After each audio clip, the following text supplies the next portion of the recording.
misperception in the market is that you don't need to do a PBG. What's your thought on that? Mixed zone, yellow or residential zone, and then what we call green zone or farming land that you can build on.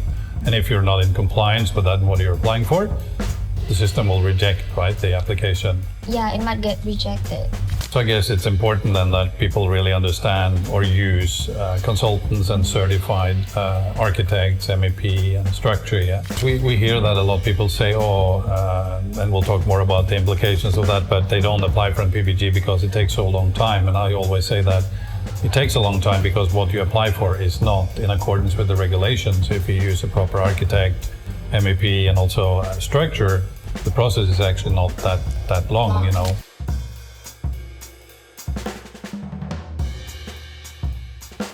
Hello everyone, welcome to yet another Seven Stones Business Talk. Today we're going to cover a topic related to building permits and activation permits in Indonesia, that is known as PBG and SLF for short. And with me today we have Ristina, who is our in-house PBG SLF specialist, much more experienced than me. And I guess maybe we can begin with the first. What is a PBG? It's approval for building design. So they will ensure compliance and technical and within safety standards. So before you start to build anything, you need a build permit known as PBG. PBG, yeah. And a PBG, I think, has several levels. It talks about MEP, It talks about structure, and then we have the architectural exterior aspect. I think there's like 7 or 8 different aspects that then gets applied for to the government. Yep. And I think we've experienced a few times we then get called into PU or PUPR, the public ministry, who issue these permits, and they may have different questions around the permits, right? Mm-hmm, yeah. So to then just, and I think there is 3 different certified aspects.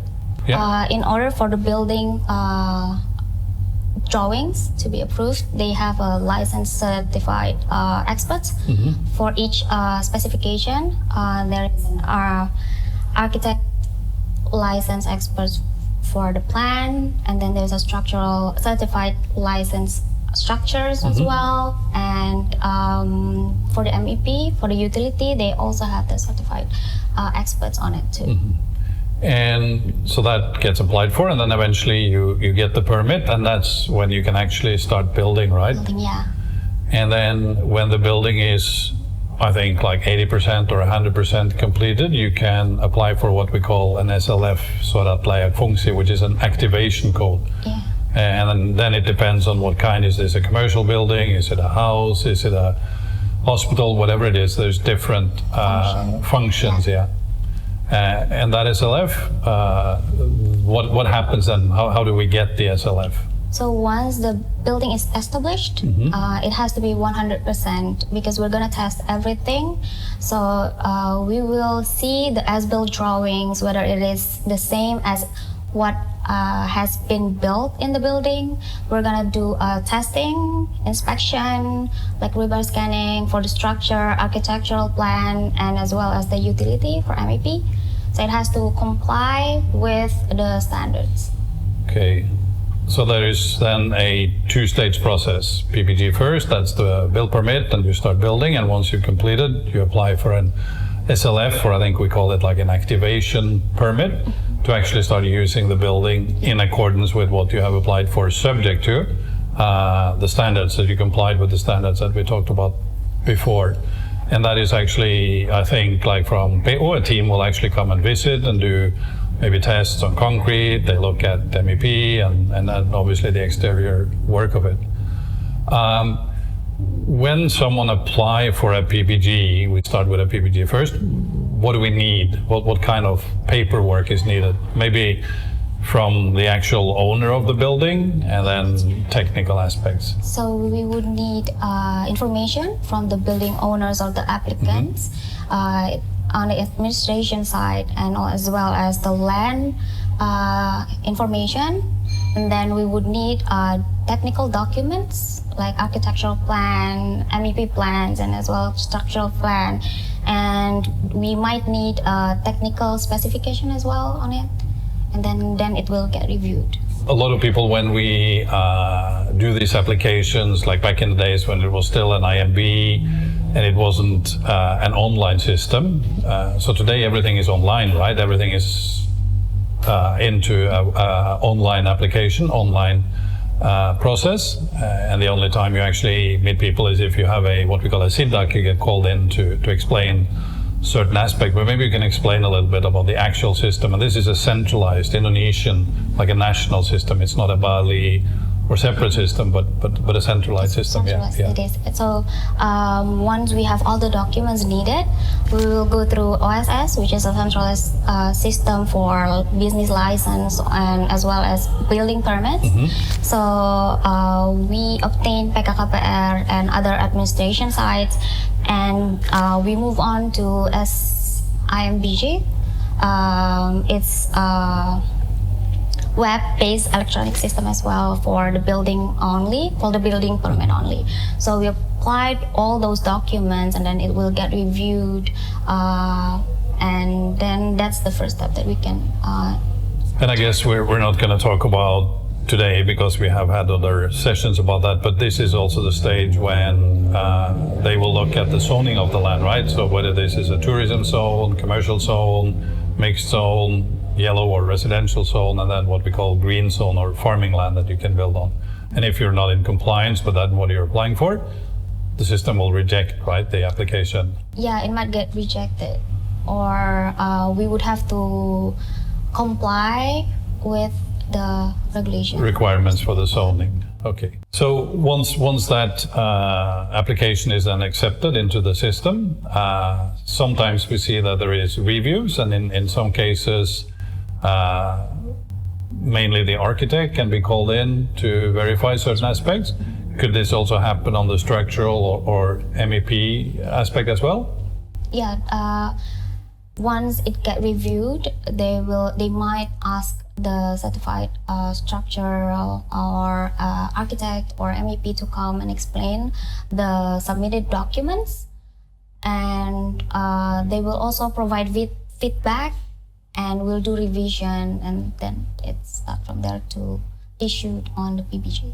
So I guess it's important then that people really understand or use consultants and certified architects, MEP and structure, yeah? Yeah. Okay, so once it's into this process, and they may or may not call the architect or other consultants to come and verify and discuss certain aspects, how long normally does that process take from when you have applied and have been accepted into the system till your actual PBG build permit is issued?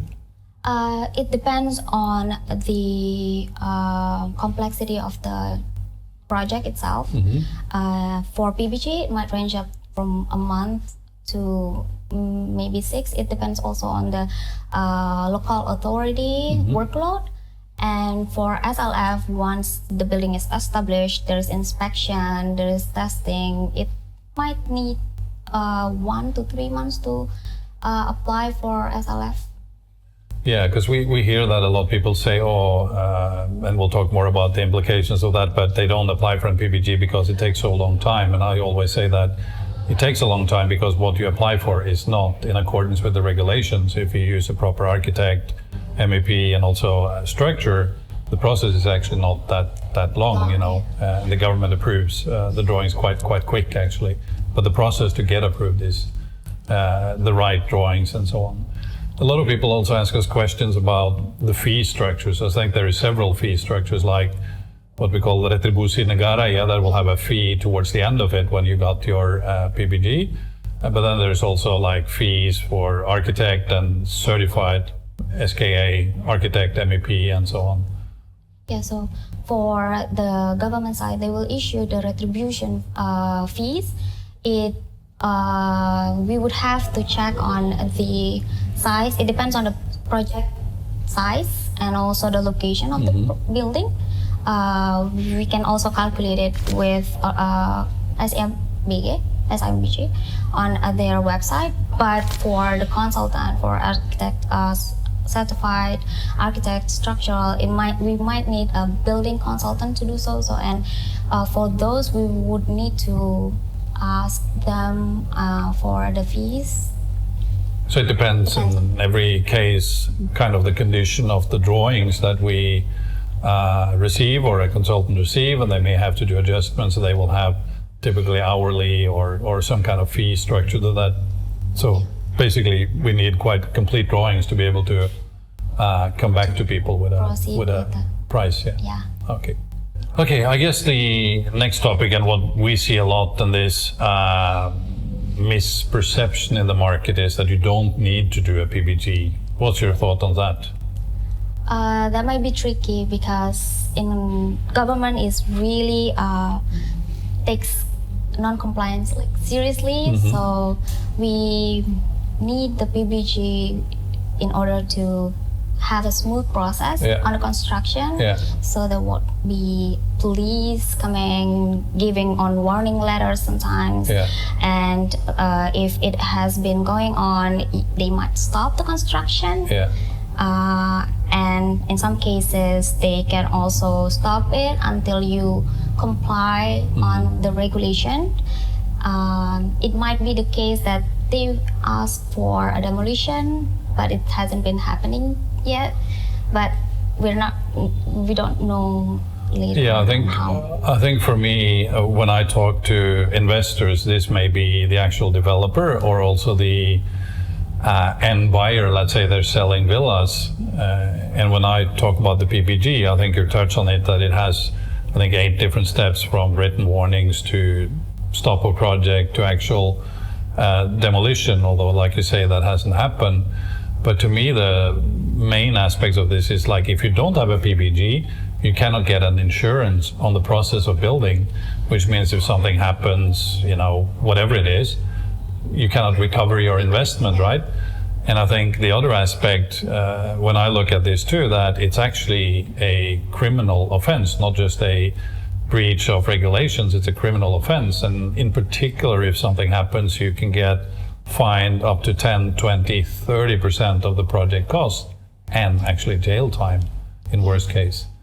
So those two aspects to me is people don't realize, and we see today that 80% goes for SLF, and that leads to the next hurdle that we see now with an awful lot of people who have skipped the process. And let's say they're in a yellow zone and they're a foreigner who has an HCB title and they apply for the SLF, government don't grant it. So you may end up with not getting a permit at all. Could lead to rejection. So we see that a lot, and I think that to me is one of the bigger aspects. For instance, also in Yellowstone, the only commercial activity in terms of villas, or you can't even do villas, but you can do pondok wisata, right? Or what would that be? A lodge permit. But this is actually a permit that is attached to a owner of the land's name and should be the house that they're living for. So that has also complications. And I think that is what I see now a lot, and a lot of people that contact us and say, can you help us, because the former consultant has disappeared, they've taken some money, but it's actually the rejection in the system that they're facing. They cannot get the permit. And then sometimes they've even sold the units, to other parties. And if you don't have an SLF, then you can also not get an operational permit, and the whole thing stops up. So that's a bad habit that I think has gone too far. And I think you're right that the government is becoming much more serious to enforce that aspect. So what's your best advice then, Ristina? If you or some of our business development or anyone is thinking of building a villa or they're building a small resort, what is the best advice in this process? Obviously follow the regulation, but maybe also familiarize themselves with the different aspects. What do you think?